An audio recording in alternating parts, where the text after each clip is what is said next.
Dans la petite ville de Wemtlinga, Élodie et Julien formaient un couple soudé et respecté. Mariés depuis 10 ans, ils partageaient une vie tranquille et harmonieuse, mais un grand vide persistait dans leur existence. Ils n'avaient pas d'enfants. Après de nombreux examens médicaux et traitements infructueux, le couple commença à perdre espoir. Julien, passionné de chasse, partait de temps en temps en brousse pour chasser, trouvant dans cette activité un moment de répit face à leurs soucis. Un soir, alors que le soleil se couchait sur leur jardin, Élodie, la voix tremblante, propose une solution radicale à Julien. « Peut-être devrais-tu essayer d'avoir des enfants avec d'autres femmes, dit-elle. Je veux que nous ayons une famille, même si ce n'est pas de moi. » Julien, d'abord choqué par cette suggestion, a refusé catégoriquement. « Non, Élodie. Je t'aime et je ne veux pas être avec quelqu'un d'autre. Nous trouverons une autre solution. » Mais au fil des mois, la tristesse grandissante dans les yeux de sa femme et ressentant lui-même une profonde détresse, Julien finit par accepter contre-cœur l'idée. Il sortit avec 3 femmes différentes, chacune espérant apporter la joie tant attendue dans la maison d'Élodie et Julien. Cependant, malgré tous leurs efforts, aucune de ces femmes ne tombe enceinte. Les résultats d'un nouvel examen médical révélèrent une vérité dévastatrice. Julien était stérile. Effondré par cette nouvelle, Julien se tourne vers Élodie avec une demande désespérée. « Élodie, je sais que c'est une chose difficile à demander, mais pourrais-tu avoir des enfants avec Thomas, mon meilleur ami ?»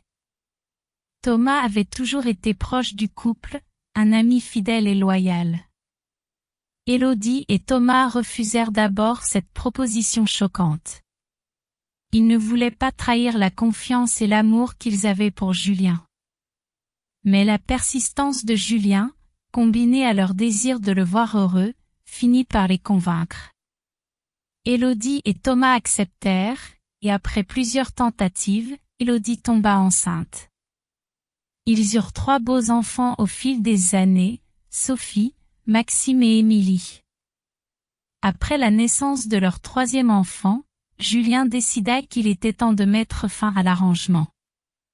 Il exigea à Thomas de mettre fin à toute relation intime avec Élodie, et Thomas accepta à contre-cœur, respectant la demande de son ami. Cependant, les sentiments qui s'étaient développés entre Élodie et Thomas ne pouvaient être si facilement effacés. En secret, Élodie et Thomas continuèrent de se voir. Leur amour, né dans des circonstances exceptionnelles, était devenu une force puissante et irrésistible. Les rendez-vous clandestins devinrent de plus en plus fréquents, et ils s'enfoncèrent dans une relation passionnée, mais cachée. Un jour, Julien découvre par hasard la vérité. Il rentra chez lui plus tôt que prévu et surprit Élodie et Thomas ensemble. La trahison qu'il ressentit fut accablante. La douleur, mêlée de colère et de tristesse, le submergea. Il se sent dévasté par la double trahison de son meilleur ami et de sa femme. Confronté à Élodie et Thomas, Julien explosa de rage et de désespoir. « Comment avez-vous pu me faire ça? Après tout ce que nous avons traversé ?» Élodie, en larmes, tente de s'expliquer. « Julien, je suis désolée. Nous ne voulions pas te blesser. Mais les sentiments que nous avons développés sont devenus plus forts que nous ne l'avons imaginé. » Thomas, honteux, a ajouté, « Julien, je n'ai jamais voulu te trahir. Tu es mon ami le plus cher. Mais l'amour que nous ressentons est réel. » Face à cette situation insupportable, Julien prend une décision déchirante. Il demande à Élodie de partir avec Thomas. « Si vous m'aimez tous les deux, alors partez ensemble et soyez heureux. Mais ne me faites plus de mal. » Élodie et Thomas, bouleversés par la douleur qu'ils avaient provoquée, acceptèrent de partir. Ils quittèrent Wemtlinga pour commencer une nouvelle vie ensemble, emmenant avec eux les 3 enfants. Julien resta seul dans la maison qui avait autrefois été remplie de rêves et d'amour. Avec le temps, Julien a appris à reconstruire sa vie. Il trouva du réconfort dans son travail et dans les amitiés qu'il avait négligées. La douleur de la trahison s'estompa lentement, laissant place à une acceptation tranquille de la complexité des sentiments humains. Élodie et Thomas, quant à eux, travaillèrent dur pour construire une vie stable et aimante pour leurs enfants. Ils savaient que leur bonheur était né de circonstances douloureuses, mais ils étaient déterminés à honorer l'amour qu'ils avaient découvert. Les années passèrent, et les enfants grandirent, connaissant la vérité sur leurs parents et leur histoire. Ils apprirent de leurs erreurs et des sacrifices de leurs parents. Ils comprirent que l'amour peut parfois être compliqué et douloureux, mais qu'il est aussi une force puissante capable de surmonter les épreuves les plus difficiles. Ainsi, dans la petite ville de Wemtlinga, les vies de Julien, Élodie et Thomas restèrent entrelacés par les liens du destin, chacun trouvant sa propre voie vers le bonheur et la rédemption. Élodie et Thomas avaient construit une nouvelle vie ensemble, loin de Wemtlinga. Ils vivaient maintenant dans une petite maison en bordure d'une forêt dense.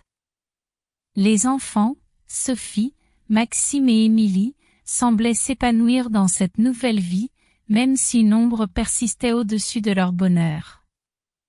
Une nuit, vers 3 heures du matin, Élodie se réveilla, se sentant mal à l'aise.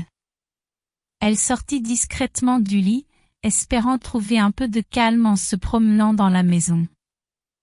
Alors qu'elle se dirigeait vers la cuisine, elle aperçut une faible lumière provenant de l'arrière-cour. Curieuse, elle se pencha à la fenêtre et ce qu'elle vit la glaça d'effroi. Thomas était là, entouré de plusieurs individus vêtus de noir, psalmodiant des incantations incompréhensibles. Leurs voix étaient graves et rythmées, créant une atmosphère sinistre. Élodie se cacha derrière un rideau, écoutant attentivement. « Le sacrifice doit être fait avant l'aube », murmura l'un des membres de la secte. « Notre Dieu réclame son dû. Élodie sera notre offrande. » Élodie, terrifiée, fit un mouvement brusque et heurta une chaise, provoquant un bruit sec. Les membres de la secte se tournèrent vers la maison, leurs regards perçant la recherchant. Thomas, en voyant Élodie, tenta de la rassurer d'un regard, mais les autres ne lui laissèrent pas le temps de réagir. Ils se précipitèrent dans la maison, saisissant Élodie avant qu'elle ne puisse s'échapper. Ligotée et bâillonnée, elle fut emmenée de force vers la forêt. Son esprit bouillonnait de peur et de confusion. Comment Thomas pouvait-il être impliqué dans une telle horreur? Heureusement pour Élodie, Julien, son ancien mari, était dans la forêt cette nuit-là pour chasser. Entendant des bruits suspects, il se dirigea prudemment vers l'endroit d'où ils provenaient. Lorsqu'il aperçut les hommes en noir et Élodie ligotée, son cœur se serra. Julien, courageux et déterminé, s'approcha en silence. Utilisant ses compétences de chasseur, il neutralisa plusieurs membres de la secte avant qu'ils ne réalisent ce qui se passait. Le chaos s'ensuivit. Thomas tenta de protéger Élodie, mais il fut rapidement maîtrisé par les autres membres, qui le considéraient maintenant comme une menace pour leur rituel. Julien, armé d'un fusil de chasse, réussit à libérer Élodie. Il combattit les membres restants avec une férocité née du désespoir. Une fois Élodie en sécurité, il utilisa son téléphone pour appeler la police. Les autorités arrivèrent rapidement, arrêtant toute la secte, y compris Thomas. Les jours qui suivirent furent difficiles pour tout le monde. Thomas et les autres membres de la secte furent jugés et condamnés à la prison à vie pour leurs actes horribles. Élodie, profondément traumatisée, trouva du réconfort auprès de Julien, qui l'avait sauvée. Après des mois de thérapie et de reconstruction émotionnelle, Élodie et Julien décidèrent de se donner une seconde chance. Ils réalisèrent que, malgré les épreuves et les trahisons, leur amour pouvait encore survivre. Ils retournèrent à Wemtlinga avec leurs 3 enfants, déterminés à recommencer une vie plus simple et plus heureuse. Sophie, Maxime et Émilie s'adaptèrent rapidement à leur nouvelle vie. Ils furent soutenus par leurs parents, qui firent de leur mieux pour leur offrir un foyer aimant et sécurisé.